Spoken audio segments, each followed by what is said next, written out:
દરરોજ જ નસ્ય કરવાનું કીધું છે. નસ્ય એટલે શું? નાકમાં ગાયના ઘીના અથવા દિવેલના ટીપા અથવા કોઈ પણ સ્નેહયુક્ત દ્રવ્ય નાખવું. નસ્ય કરવાના તો ઘણા ફાયદા છે. અને નાના છોકરાઓને તો અત્યારથી નસ્ય કરાવો તો એમની બુદ્ધિ પણ વધે. નસ્ય કરવાથી બુદ્ધિ વધે. આ સ્કૂલના છોકરાઓ હોય ગાયના ઘીનું નસ્ય દરરોજ કરીને જાય તો એમની બુદ્ધિ એકદમ શાર્પ બને. આ હાંસડીની ગળાની હાંસડીથી ઉપરના જેટલા બી રોગો હોય ને એ બધા જ નસ્યથી કંટ્રોલમાં રહે, અથવા તો થાય જ નહીં.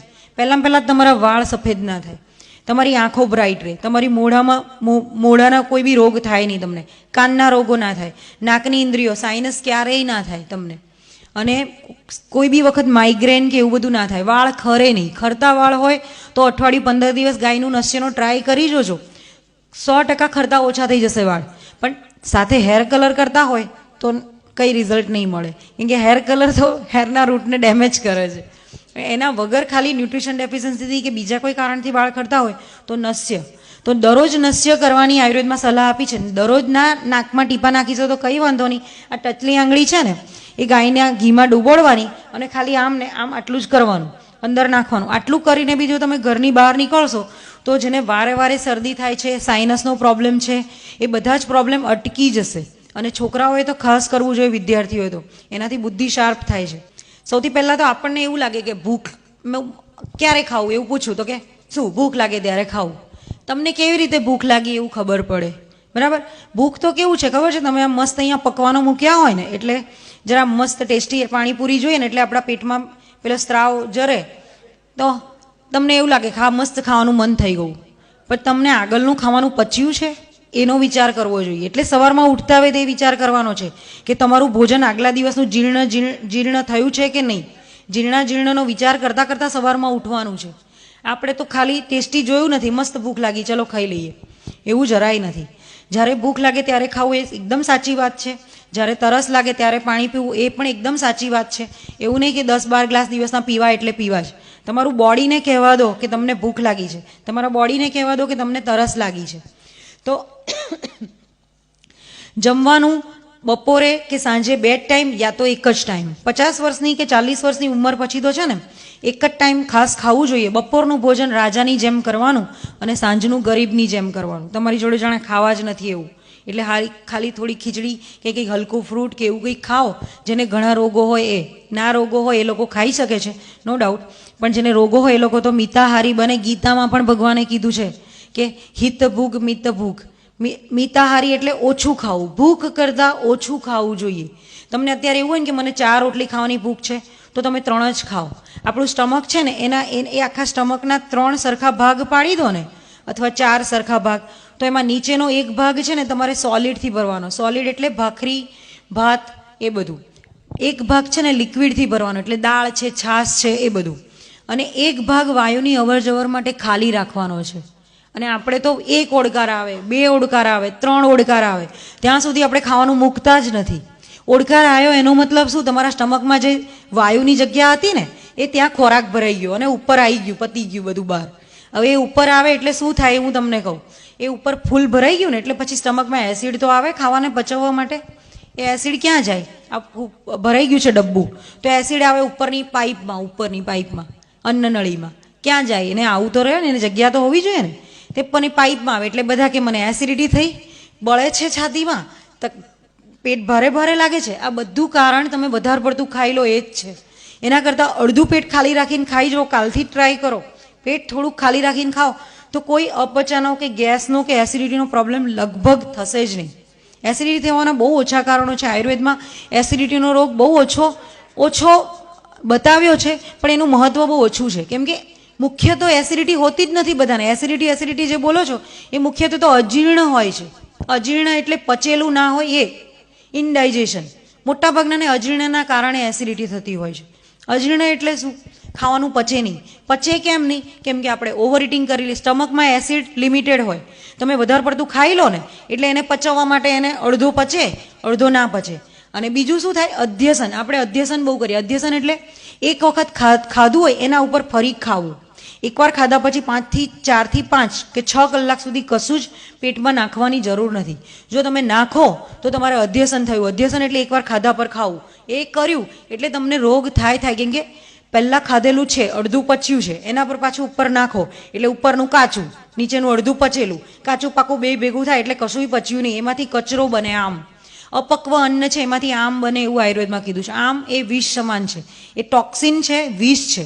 અત્યારના જમાનામાં જે યુરિક એસિડ વધે છે, પિત્તાશયમાં પથરી થાય છે, પછી કોલેસ્ટ્રોલ વધે છે, કોલેસ્ટ્રોલ જામે છે, હાર્ટ એટેક આવે છે, કિડનીનો ક્રિએટિનિન જે વધે છે, આમ વાત રોગમાં પેલો આરે રૂમેટોઇડ આર્થરાઇટિસ આરે પોઝિટિવ આવે છે, એ બધા જ આયુર્વેદની દ્રષ્ટિએ આમ છે. અપક્વન જે તમારી પાચનની ખરાબીના લીધે થતા રોગો છે. અર્સ મસાજ એને થાય છે, એ પણ પાચનની ખરાબીથી થાય છે. આયુર્વેદમાં એવું કીધું છે, પાચનની તકલીફ હોય એને મસાજ થાય 100%ની વાત છે, ચરકમાં લખ્યું છે. એટલે ખાવા પીવામાં બહુ જ ધ્યાન રાખવાની જરૂર છે. આ રીતે અડધો ભાગ ખાલી રાખો. જમ્યા પહેલાં પાણી નહીં પીવાનું. જમ્યા પહેલાં પાણી પીવાથી તમારી ભૂખ મરી જાય, બરાબર, અગ્નિમાંદ્ય થઈ જાય. અને જમ્યા પછી પણ બહુ પાણી નહીં પીવાનું. આપણે બધાને એવી ટેવ છે, જમ્યા પછી 1-2-3 ગ્લાસ ગટગટાઈ જઈએ પાણી. જરૂર જ નથી. જમ્યા પછી તો એક ઘૂંટડો ખાલી અન્નનળીની પાઇપ સાફ કરવા માટે પાણી પીવાનું, કે મોઢું થોડું ચોખ્ખું થાય. કેમ કે એ નાખો એટલે ગેસ્ટ્રિક જ્યુસીસ હોય એ બધા તમારા માઇલ્ડ થઈ જાય, ડાયલ્યુટ થઈ જાય, તો તમને અપચાની તકલીફ પાછી ચાલુ થઈ જાય. વચ્ચે વચ્ચે પાણી પીવાનું કીધું છે. ભોજનાંતે વિષમવારી એવું લખ્યું છે આયુર્વેદમાં વાઘભટ્ટે. તો ભોજનની અંતે પાણી વિષ સમાન છે. વિષ સમાન એટલે આપણને માણસને મારી નાખે. વિષનું કામ શું છે? મારવાનું, બરાબર. તો જમતી વખતે તમે વચ્ચે વચ્ચે છાશ પી શકો છો. જમ્યા પછી પણ છાશ પી શકો છો, એ બી તાજી મોળી. ખાટી છાશ આયુર્વેદમાં ના પાડી છે, ખાટું દહીં ના પાડી છે. હા, દરરોજ દહીં ખાવાની જે પેલું કહે છે ને યોગર્ટ કે બહારના બધા અમુક લોકો કે બહુ સારા એમાં બેક્ટેરિયા હોય ને દરરોજ દહીં, આયુર્વેદમાં દરરોજ દહીં ખાવાની ના પાડી છે. દરરોજ દહીં ખાવાથી 100% ડાયાબિટીસ થાય છે, બરાબર. આ ડાયાબિટીસના બધા નિદાનોમાં છે. આસ્યા સુખમ સ્વપ્ન સુખમ દધીની ગ્રામ્યોદકા અનુપ્રસાપયાંસી.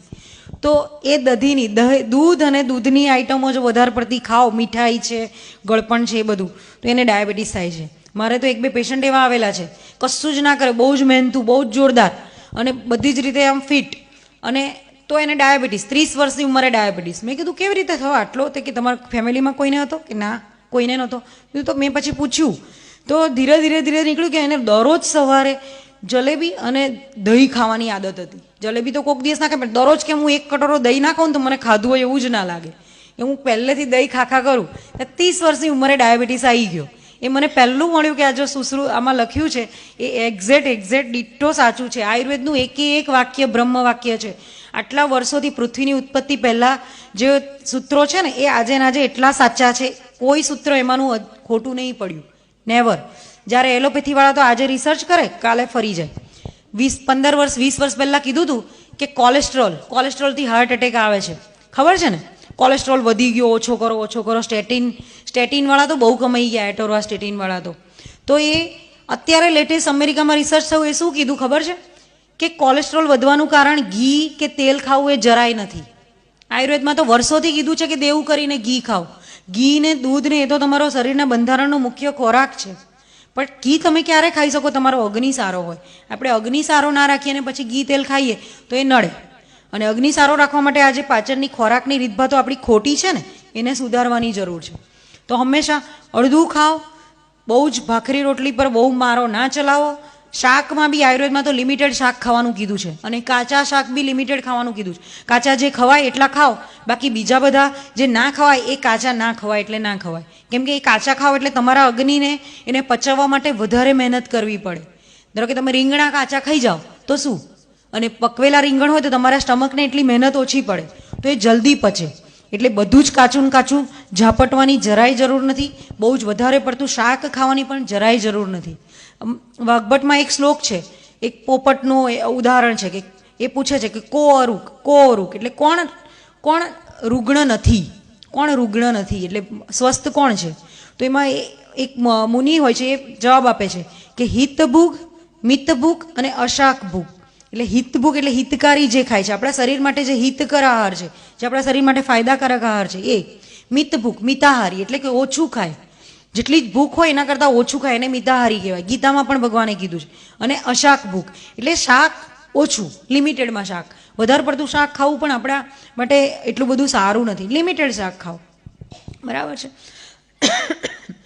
હવે ખોરાકમાં બધા ગળ્યા પર છેલ્લે તૂટી પડે. સૌથી છેલ્લે ગળ્યું ખાવું જોઈએ, થોડુંક ખાઓ, કેમ કે સ્ટમકમાં પેલો એસિડ હોય એ તમને ઉપર ના આવે ને એસિડિટી ના કરે. પણ વધારે પડતું છેલ્લે ગળ્યું ડેઝર્ટ એવું બધું ખાવાની જરૂર નથી. બરાબર. શરૂઆતમાં મધુર રસ લો, છેલ્લે થોડોક લો, મધુરમ સમાપયત બરાબર છે, પણ મીઠાઈઓ પર તૂટી પડવાની જરાય જરૂર છે નહીં. પાણી તો નથી જ પીવાનું, ખાવાનું ઓછું જ ખાવાનું છે. તમને પચે એવું દેશ પ્રમાણે, જે તે દેશમાં થયેલું હોય ને એ આપણા માટે વધારે સારું. ધારો કે અહીંયા હોય તો અહીંયા આપણને આપણા અહીંના મેંગો ને એ બધા ફ્રૂટ સારા આપણા માટે. પછી કંઈ બહુ પેલું ડ્રેગન ફ્રૂટ ને કીવી ને એ બધું આપણે એટલું બધું ખર્ચો કરીને ખાવાની જરૂર નહીં. આયુર્વેદમાં દેશ અને કાલનું બહુ મહત્વ છે. તમે જે દેશમાં જન્મ્યા હોય એ દેશનું તમને વધારે સુટેબલ, તમે જે માટીમાંથી જન્મ્યા હોય એ જ માટીમાં બનેલું તમારે ખાવું જોઈએ. તો આ વસ્તુ ધ્યાન રાખો કે બહારના બધા ફ્રૂટ ને એ બધું એમના માટે સારું, ઓલિવ ઓઇલ ત્યાંના માટે બહુ સારું, આપણા માટે તલનું તેલ સારું. ઉત્તર પ્રદેશમાં જે લોકો હોય એ ઠંડકમાં ત્યાં સરસોનું તેલ સારું, કેમ કે ઉષ્ણ છે થોડું, બરાબર છે. એવી રીતે સાઉથના લોકો માટે કોકોનટ સારું છે ઓઇલ, બરાબર છે.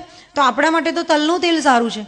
તો આપણે ક્યાં બધું ઓલિવ ઓઇલ ને બધું ખાવાની. ઓઇલ સારું છે, નો ડાઉટ, એના ઘણા ફાયદા છે, પણ આપણે ખાવું જેવું જરૂરી નથી મોંઘા ભાવનું. આપણે તલનું તેલ ઓલિવ ઓઇલ જેવું જ છે. દેશ ઉપર બહુ જ ભાર આપ્યો છે. આપણે જે દેશમાં રહેતા હોય એ પ્રમાણે આપણી રહેણી કરણી, એ પ્રમાણે આપણી ખાધા ખોરાકી. એક દેશવાળો બીજા દેશમાં જઈને એવું બધું ખાય તો એને ના ચાલે. આપણે જેમાંથી જન્મ્યા, આપણને જે સુટેબલ, સાત્મ્ય જે આપણા શરીરને સુટેબલ હોય એ જ આપણે ખાવું જોઈએ.